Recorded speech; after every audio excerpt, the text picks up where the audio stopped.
بسم اللہ الرحمن الرحیم۔ News and views with Hasnain Khawaja کے ساتھ میں ہوں حسنین خواجہ۔ امید ہے کہ آپ سب لوگ خیریت سے ہوں گے۔ ناظرین، کیا پاکستان میں اس مرتبہ پھر اسلام آباد ہائی کورٹ نظر ضرورت کے اصول پر عمل پیرا ہے؟ کیا اسلام آباد ہائی کورٹ دباؤ کا شکار ہے؟ کیا اسلام آباد ہائی کورٹ عمران خان صاحب کے کیس کے ساتھ انصاف کے تقاضے پورے نہیں کر رہی؟ ان تمام سوالات پہ ہم آج آپ کے ساتھ بات کریں گے۔ میری ان دوستوں سے گزارش ہے جن دوستوں نے ابھی تک ہمارے چینل کو سبسکرائب نہیں کیا وہ ہمارے چینل کو سبسکرائب کر لیں، بیل آئیکن کو پریس کریں، اور جو دوست ہمارے مستقل ویورز ہیں ان سے میری گزارش ہے کہ وہ اس پر کمنٹس ضرور کریں اور لائک اور شیئر بھی ضرور کریں۔ ناظرین، آپ کو معلوم ہے کہ اسلام آباد ہائی کورٹ میں جو ایڈیشنل سیشن جج تھیں زیبا چودھری صاحبہ، ان پر دھمکی امیز بیان کا جو اسلام آباد ہائی کورٹ نے نوٹس لیا، اس پر گزشتہ روز سماعت ہوئی۔ اسلام آباد ہائی کورٹ نے چیئرمین تحریک انصاف عمران خان صاحب کو ذاتی حیثیت میں طلب کیا، لیکن وہاں پہ ہم نے کچھ ایسے واقعات دیکھے، کچھ ایسی کڑیاں ملیں جس سے لگا کہ شاید معاملہ عدالت میں کچھ معاملہ ایسا ہے کہ عدالت شاید کوئی دباؤ میں لگ رہی ہے، کیونکہ عمران خان صاحب کو جب وضاحت کے لیے طلب کیا گیا تھا ذاتی حیثیت میں، تو عمران خان صاحب کو وہاں پر روسٹروم میں نہیں بلایا گیا یا ان کو معزز عدالت کے سامنے کھڑا ہونے کا نہیں کہا گیا۔ ماضی میں جتنے بھی کیسز تھے کنٹیمپٹ کے، نہال ہاشمی کے، دانیال کے، اور اس کے علاوہ طلال چودھری کے، تو وہاں پہ کچھ مناظر ڈیفرنٹ تھے۔ وہاں پر ان کو بطور ملزم ٹریٹ کیا جاتا تھا اور ان کو کٹہرے میں بھی کھڑا کیا جاتا تھا اور ان کو سٹینڈ اپ کیا جاتا تھا، لیکن یہاں پر ذرا تھوڑا ڈیفرنٹ مناظر دیکھے ہم نے۔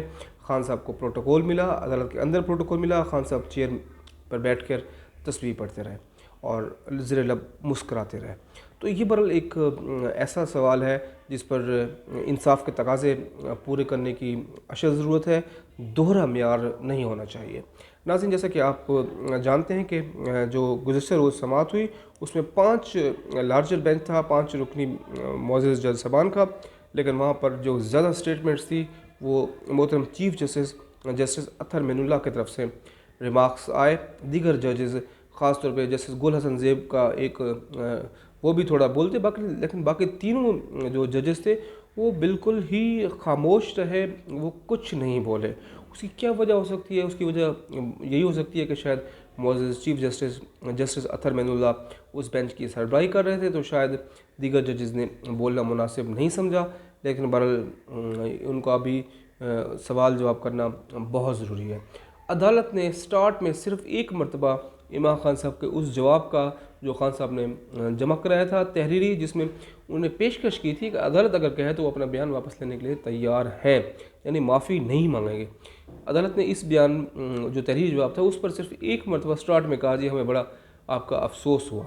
تو عدالت نے خان صاحب کو سوالات نہیں کیے، ان کو روشنوں پر نہیں بلایا، ان کو وہاں پر کھڑا نہیں کیا، الٹا انہیں 7 دن کی مہلت دے دی ہے، جس پر یقیناً کئی سوالات اس میں پیدا ہو رہے ہیں، کیونکہ ماضی میں جب ہم نے دیکھا کہ کنٹیمپٹ آف کیسز تھے تو اس پر کنٹیمپٹ آف کورٹ کے کیسز تھے، تو اس پر 2 وزرائے اعظم، پاکستان کے 2 وزرائے اعظم عدالتی فیصلوں سے نااہل ہو چکے ہیں۔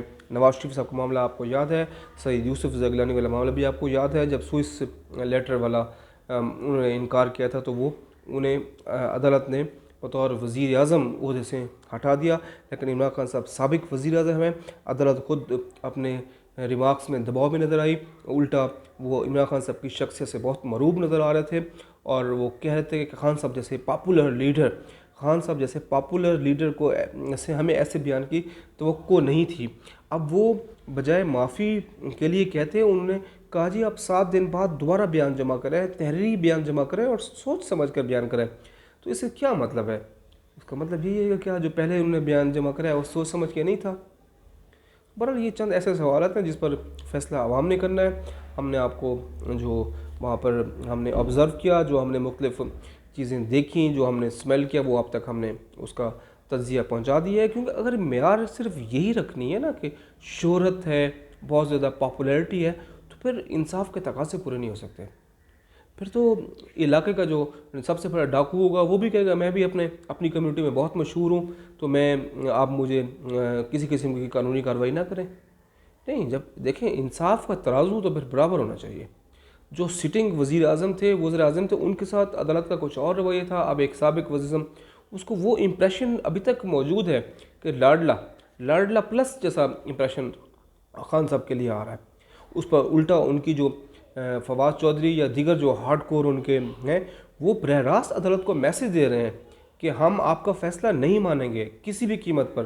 یعنی شدید ترین پریشرائز کیا جا رہا ہے, عدالت کو دباؤ میں لانے کی کوشش کی جا رہی ہے, اور پہلے سے انہوں نے اپنا فیصلہ سنا دیا ہے کہ ہم آپ کا فیصلہ نہیں مانیں گے, عوام آپ کا فیصلہ مانیں گے. ٹھیک ہے, عمران خان صاحب اس وقت بہت مشہور ہیں, بہت پاپولر ہیں, بہت شہرت ہے ان کی, اس پہ ہمیں دو رائے نہیں ہے. لیکن اگر خان صاحب جیسے ایک بہت امپورٹنٹ پوزیشن پہ رہنے والے وزیر اعظم رہ چکے ہیں, اگر وہ اور ان کی جماعت کی طرف سے ایک ایسا میسج دیا جائے کہ ہم کسی قانون کو نہیں مانتے, تو پھر اس ملک کا پھر کیا سسٹم بنے گا؟ تو یہ بڑا ایک خطرناک رجحان ہے. اس پر تحریک انصاف کے جو لوگ ہیں, میں پہلے بھی بتا رہا ہوں آپ کو کہ خان صاحب کو وہ محاذ ارئی کی طرف لے کر جا رہے ہیں. خان صاحب کے جو ارد گرد بیٹھے ہوئے لوگ ہیں وہ غیر سیاسی سوچ کے, تدبر نہیں ہے ان میں, شعور نہیں ہے, ریاست کے ساتھ کس طرح کا انہوں نے بیہیو کرنا ہے, وہ خان صاحب کے لیے بجائے مشکلات پیدا کریں گے. آنے والے دنوں میں اس پر بہت مسائل پیدا ہوں گے. سوشل میڈیا پہ کمپین میں آپ کو کئی مرتبہ بتا چکا ہوں کہ پی ٹی آئی کس قسم کی کمپین کر رہی ہے. پھر آرمی کے بارے میں بھی جس قسم کے ٹرینڈز چلائے گئے, خان صاحب جس قسم کی گفتگو کرتے رہے, اور پھر اب یہ جو معاملہ ہوا ہے کورٹ والا, تو یہ اچھے سگنلز نہیں ہیں. اس کا یقیناً ہمارے لیے مشکلات پیدا ہوں گی. تو اب دیکھیں اگلے 8 دن ہیں خان صاحب کے پاس, خان صاحب نے سوچ سمجھ کر جواب دینا ہے. بظاہر ہمیں ایسا لگ رہا ہے کہ عدالت خود معافی مانگ کے کہہ رہی ہے کہ پلیز آپ مجھ سے معافی مانگ لیں, کیونکہ اگر عدالت نے معافی کا جواب اس کا پہلا آ گیا تھا نا, اس پر تو عدالت نے کوئی بات ہی نہیں کی, کوئی برہمی کا اظہار ہی نہیں کیا. خود عدالت ایسا لگ رہا تھا کہ وہ معاملے کو بس ابھی نمٹانا چاہ رہی ہے. تو ٹھیک ہے, اس پر برحال انصاف کے تقاضے پورے کرنے ہوں گے, اور ورنہ اس کے سنگین نتائج برآمد ہوں گے. ناظرین, گزشتہ دنوں واشنگٹن پوسٹ میں پاکستان کے نامور صحافی حامد میر صاحب نے عمران خان صاحب کا ایک انٹرویو کیا, وہ پبلش ہوا, اور وہ بہت امپورٹنٹ انٹرویو تھا. اس میں کچھ ایسے پوائنٹس تھے جو میں آپ کے ساتھ شیئر کرنا چاہتا ہوں. خاص طور پہ عمران خان صاحب نے پہلے تو یہ کہا کہ 2018 کا جو امپریشن ہے کہ ان کی حکومت ملٹری کی سپورٹ سے آئی, وہ اس کی تردید کر رہے ہیں. لیکن اگلے ہی لمحے میں وہ کہہ رہے تھے کہ جو انڈیپینڈنٹ کینڈیڈیٹس تھے, جو الیکٹیبلز تھے, ان کو کہا گیا کہ ان کو اپنی پارٹی میں شامل کریں.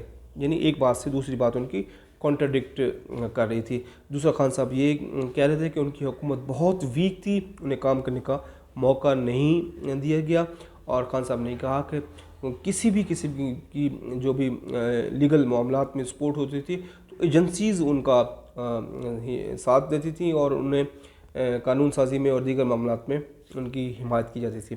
خان صاحب نے اس بات کا بھی اعتراف کیا کہ جو آرمی کے ساتھ ان کا جو ایک پیج والا معاملہ تھا, جو ایک صفحے والا معاملہ تھا, وہ وہیں سے ہی ڈسٹرب ہوا, کیونکہ خان صاحب نے اس میں کہا کہ وہ جنرل افیئرس کو بطور ڈی جی آئی سے کنٹینیو کرنا چاہتے تھے, لیکن آرمی اس کو واپس لینا چاہ رہی تھی. تو وہی نقطہ آغاز تھا جو عمران خان صاحب اور ملٹری کے درمیان تناؤ کی وجہ بنا, اور اس کے بعد جس قسم کے حالات ہوئے وہ آپ کے سامنے ہیں. خان صاحب نے اس میں انٹرسٹنگلی کہا کہ ان کی اور حکومت جانے کی ایک بڑی وجہ یہ تھی کہ ان کو فوج کی طرف سے کہا گیا کہ آپ وزیر اعظم Indian prime minister Narendra Modi کے بارے میں بلو دا بیلٹس گفتگو نہ کیا کریں. حامد میر صاحب نے اپنے واشنگٹن پوسٹ کے کالم میں D G I S P R سے اپنی گفتگو کا حوالہ بھی دیا. اس خبر میں انہوں نے کہا کہ جب انہیں یہ سوال D G I S P R major general Babar Iftikhar سے پوچھا تو انہوں نے اس کو ٹوٹلی کیٹیگوریکلی انہوں نے اس کی تردید کی, ریبٹل دیا کہ انہوں نے پاک فوج نے کبھی بھی سابق وزیر عمران خان صاحب کو یہ نہیں کہا تھا کہ وہ مودی کے بارے میں کیا گفتگو کریں اور کس قسم کی بات کریں.